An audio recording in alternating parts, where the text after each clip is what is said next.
Hello friends, मैं हूं प्रेमचंद कुमार रवि। आप सभी को स्वागत करता हूं आपका अपना यूट्यूब चैनल पे। दोस्तों, आज की क्लास में हम लोग चर्चा करेंगे यूपी पॉलिटेक्निक एंट्रेंस एग्जाम 2021 के लिए गणित के एक महत्वपूर्ण टॉपिक जिसका नाम है निर्देशांक ज्यामिति। तो चलिए शुरू करते हैं आज के इस क्लास को।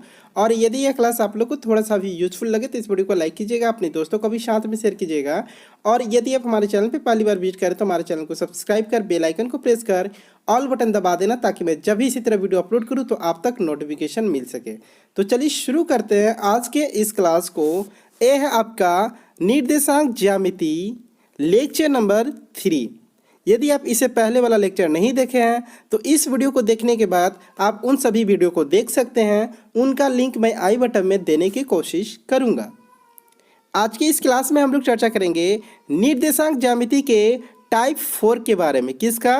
टाइप 4 के बारे में। तो टाइप 4 में आप लोगों को किस टाइप का प्रश्न रहेगा? तो समरेख बिंदुओं पर आधारित आपका प्रश्न दिया रहेगा। किस बिंदु? समरेख बिंदुओं के आधार पे आपका प्रश्न पूछा जाएगा। तो सबसे पहले हम जान लेते हैं कि समरेख बिंदु किसे कहते हैं। जिन बिंदुओं से एक सरल रेखा, अब सरल रेखा क्या है? जिसे हम कहते हैं सीधी रेखा खींची जा सके, उन्हें हम क्या कहते हैं? समरेख बिंदु कहते हैं। समरेख बिंदु किसे कहते हैं? जिन बिंदुओं से एक सरल रेखा खींची जाती है उन्हें हम क्या कहते हैं? समरेख बिंदु कहते हैं। तो अब यहाँ पे आप लोग समझ गए होंगे कि समरेख बिंदु किसे कहते हैं। यदि तीन बिंदु ए जिसका निर्देशांक x1 y1 है, b जिसका निर्देशांक x2 y2 है, c जिसका निर्देशांक x3 y3 है समरेख हो तो उनसे निर्मित त्रिभुज का क्षेत्रफल क्या होगा?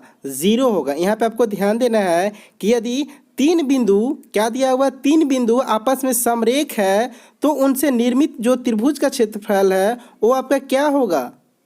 0 होगा। और यदि आपका जब 0 होगा तो जो उसका क्षेत्रफल है वो आपका क्या होगा? x1 bracket y2 minus y3 plus x2 bracket y3 minus y1 plus x3 bracket y1 minus y2 बराबर क्या होगा? 0 होगा। इस चीज़ पे आपको ध्यान देना है। और इससे रिलेटेड आपका एक क्वेश्चन हमेशा पूछा जाता है और इससे रिलेटेड आपका अरिहंत बुक में दिया हुआ है। किस में दिया हुआ है? अरिहंत बुक में दिया हुआ। पहले मैं यहाँ पे आप लोग को बेसिक सिखा दे रहा हूँ। बेसिक बताने के बाद मैं आप लोग को अरिहंत का सोल्यूशन भी आप लोग को जल्द कराने वाला हूँ। तो सबसे पहले हम इसका आज बेसिक सीख लेते हैं। 4 या 5 क्लास होगा बेसिक कॉन्सेप्ट। इसके बाद प्रैक्टिकल क्वेश्चन भी इसी से रिलेटेड मैं आप लोग को सॉल्व कराने की कोशिश करूँगा। तो अब यहाँ पे आप लोग समझ गए होंगे समरेख बिंदु। क्या? समरेख बिंदु। और यदि तीन बिंदु आपस में समरेख हैं तो उनसे निर्मित त्रिभुज का जो क्षेत्रफल है वो आपका क्या होगा? 0 होगा। तो इसी के आधार पे मैं आप लोग को एक क्वेश्चन को हल करके आप लोगों को समझाने की कोशिश करूंगा। जैसे यहाँ पे आप लोग देख पा रहे होंगे, यदि बिंदु यहाँ पे एक दिया हुआ है 2a और यहाँ पे आपका दिया हुआ समरेख हो तो a का मान आपको क्या करना है? ज्ञात करना। जैसे मान के चलिए यहाँ पे आपका 3 बिंदु दिया हुआ है, आप इसको इस तरह भी इंडिकेट कर सकते हैं। यहाँ पे आपका a दिया हुआ है, यहाँ पे आपका b और यहाँ पे आपका क्या दिया हुआ है? c दिया हुआ है। तो इसका निर्देशांक दिया हुआ है x1 y1, यहाँ पे दिया हुआ है x2 y2 और यहाँ पे दिया हुआ है x3 y3। तो इसी तरह आपको यहाँ पे जो 3 बिंदु है इसको आप यहाँ पे लिख ले। x1 y1 का यहाँ पे दिया हुआ है, x2 y2 का दिया हुआ है और यहाँ पे x3 और y3 का दिया हुआ है। इसके बाद हम लोग जानते हैं कि यदि तीन बिंदु आपस में समरेख हैं तो उससे जो निर्मित त्रिभुज का क्षेत्रफल क्या है? 0 होगा। तो यहाँ पे हम इसको इस प्रकार लिख सकते हैं। इसके बाद यहाँ पे आपको क्या करना है? जो इसका मान दिया हुआ है इस मान को इस फार्मूला में आपको क्या करना है? पुट कर देना है। तो इसको हम यहाँ पे क्या करेंगे? पुट करेंगे। तो यहाँ पे x1 का मान कितना दिया होता है? जैसे कि यहाँ पे आप लोग देख पा रहे होंगे, ये आपका x1 है और ये आपका y1 है। तो x1 y1, यहाँ पे आपका x2 और y2 का मान दिया हुआ है, यहाँ पे आपका y3। तो y3 का मान कितना? 6 है और y3 का x3 का मान 6 और y3 का मान यहाँ पे 3 दिया हुआ है। तो इसी को यहाँ पे हम पुट कर लेंगे। तो x1 का मान क्या है? -5 है। y2 का मान a -3 प्लस 2 3 -3 प्लस 6 3 - a बराबर क्या हो गया? 0 हो गया। इसके बाद यहाँ पे आपको क्या करना है? इसको जेम कहते हुए यहाँ पे उतार लिए। इसके बाद जो ब्रैकेट के अंदर का है तो इसको यहाँ पे, ठीक है, तो 3 में से 3 घटाएंगे तो कितना हो जाएगा? 0। तो 2 × 0। इसके बाद यहाँ मैंने जेम कहते हुए उतार दिया। इसके बाद यहाँ पे आपको क्या करना है? इसको हम इसे गुना करेंगे, ठीक है। तो यहाँ पे तो 5 को a से गुना करेंगे तो -5a हो गया, माइनस माइनस प्लस हो गया तो यहाँ पे हो जाएगा प्लस 15, 5 तिहाई 15, ये तो 2 को 0 से गुना करेंगे तो आपका 0 हो गया। इसी तरह यहाँ पे आपको करना है 6 तिया 18, 6a, तो इस तरह करके ए आपका समीकरण निकल गया। इसके बाद यहाँ पे आपको क्या किए हैं, ए को एक तरफ लिख लिए, ठीक है। आप लोग को समझने के लिए क्या किए, ए को आप इस तरफ लिख लिए, जैसे -5a यहाँ पर भी है और 6a यहाँ पर भी है, तो मैंने इसको इस तरह लिख लिया, प्लस इन दोनों को प्लस प्लस को एक तरफ लिख लिए, ठीक है। इसके बाद माइनस माइनस प्लस हो गया, तो 6 5 11 -11a प्लस इसको जोड़ दिए तो आपका हो गया 33 बराबर 0, ठीक है। यहाँ पे आपको कंफ्यूज नहीं होना है, ठीक है, यहाँ पे आपको कंफ्यूज नहीं होना है। इसी चीज़ को मैंने यहाँ पे लिख लिया, आप डायरेक्टली आप इस तरह करके लिख सकते हैं, ठीक है। यहाँ पे चिन्ह को चेंज नहीं किए, चिन्ह चेंज कब होता है, यदि ए बराबर से इधर आता तो हम चिन्ह को चेंज कर सकते थे, यहाँ पे आपको ध्यान देना है। अब यहाँ पे आपका क्या होगा, ए आपका प्लस में इधर आएगा माइनस में हो जाएगा, ए आपका गुना में इधर आएगा भागा में हो जाएगा, ठीक है। तो इसको हम इसको काट दिए, 11 तिया 33, जो इसका ए का मान है वो आपका क्या हो गया, 3 हो गया। तो इस प्रकार से आप निकाल सकते हैं, यदि 3 बिंदु आपस में समरेख है तो। जैसे अगला क्वेश्चन है इसी के आधार पे कि यदि -3 -a 5 -a तथा 8 6 से एक सरल रेखा बने तो b का मान आपको निकालना है। क्या निकालना है, b का मान निकालना है, ठीक है। तो a आपका HW है, आपको सेम क्वेश्चन नंबर 1 जैसा बनेगा। अगर नहीं बनेगा तो आप मुझे बताएं, अगले वीडियो में इसका सॉल्व करा दूंगा। नेक्स्ट आगे हम बात कर लेते हैं टाइप 5 के बारे में। किसके, टाइप 5 के बारे में।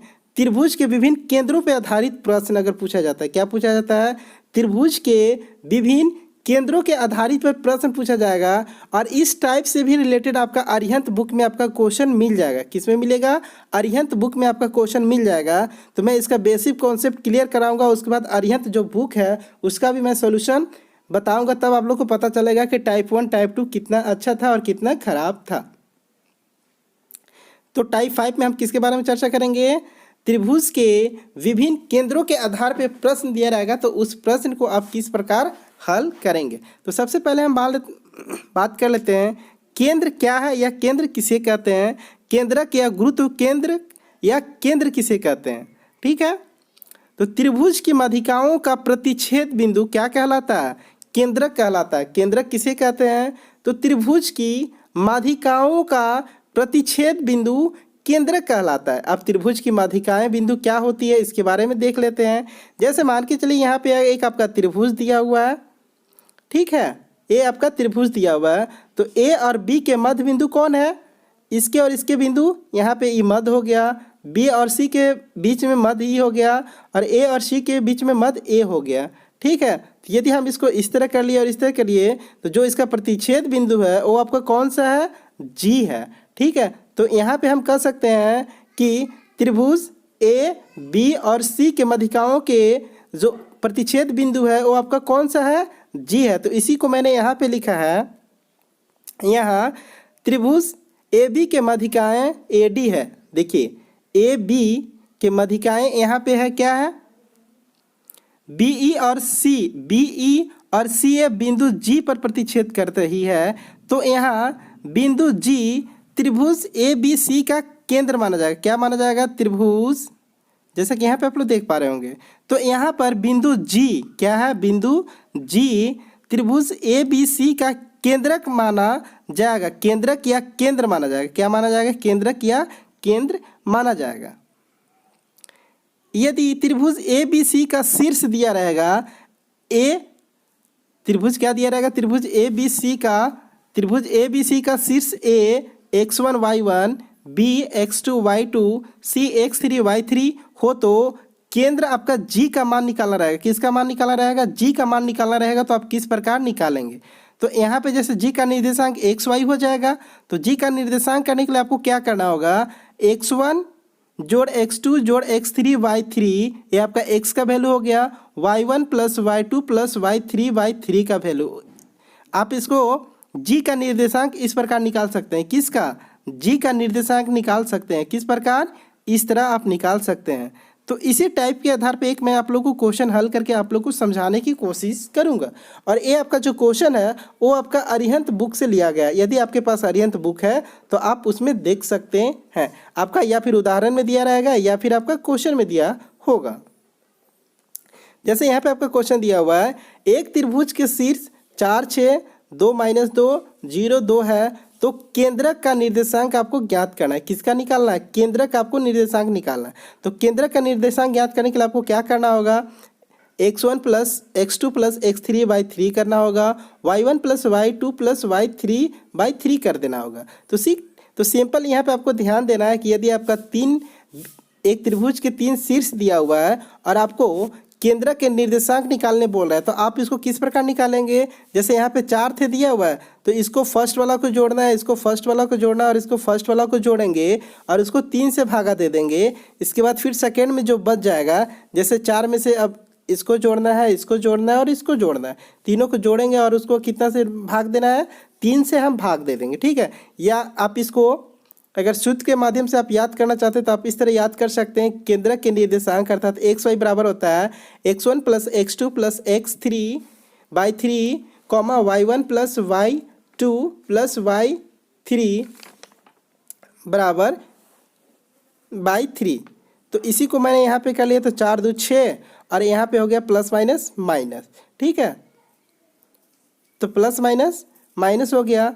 अब यहाँ पे 6 +- -2 और यहाँ पे आपका +2, तो प्लस माइनस ये दोनों कैंसिल हो गया, तो यहाँ पे कितना बच गया? 6 हो गया ऊपर में। तो हम इसको लिख सकते हैं 6/3 6/3, तो ये दोनों कैंसिल हो गया, तो आपका कितना हो जाएगा? 2 और 2। तो अब यहाँ पे क्वेश्चन क्या बोला था? केंद्र के निर्देशांक निकालने के लिए। तो केंद्र का निर्देशांक कितना हो गया? 2 2 हो गया। तो इस प्रकार से आप निकाल सकते हैं